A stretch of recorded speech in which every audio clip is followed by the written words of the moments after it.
السلام علیکم ورحمۃ اللہ وبرکاتہ۔ آج کا ٹاپک ہر مسلمان کے لیے ضروری ہے۔ حلال اور حرام بزنس کیا ہوتا ہے؟ آخر اسلام ہمیں کس طرح کا تجارت کا طریقہ سکھاتا ہے اور کسی کام سے ہمیں دور رہنا چاہیے؟ آپ دیکھ رہے ہیں علم و مجلس، جہاں ہم لاتے ہیں روحانیت اور علم سے بھرپور اسلامک کنٹینٹ۔ حلال بزنس وہ ہوتا ہے جو شریعت کے مطابق ہو، جس میں جھوٹ، دھوکہ، حرام مال یا انٹرسٹ نہ ہو، جس میں سچائی اور ایمانداری ہو۔ نبی صلی اللہ علیہ وسلم نے فرمایا، سچا اور ایماندار تاجر قیامت کے دن انبیاء، صدیقین اور شہداء کے ساتھ ہوگا۔ حلال بزنس ایگزامپلز: کھانے پینے کا صوف و حلال کام، کپڑوں کا کاروبار، honest service based jobs, IT repairs, tailoring etcetera. Online works, freelancing اگر کانٹینٹ اور میتھڈ حلال ہو۔ وضعی کانٹریکٹ، دونوں طرف کی رضامندی، کسی کو نقصان نہ پہنچانا، وزن اور ناپ میں ایمانداری ہو۔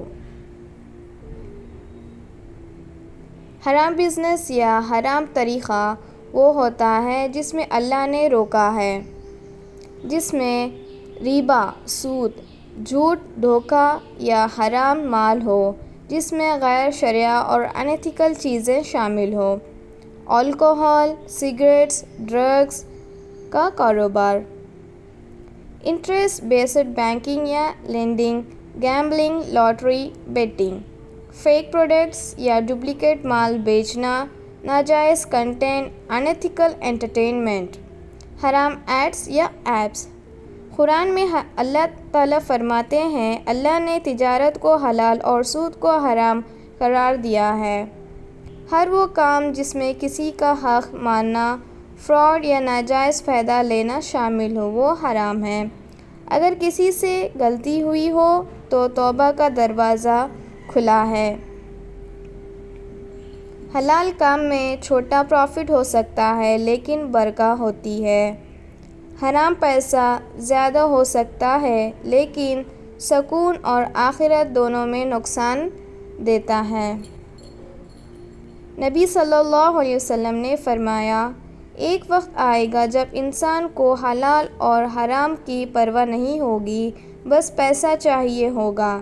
لیکن مومن ہر وقت سوچتا ہے، میرا رزق اللہ کی رضا کے ساتھ ہے یا نہیں۔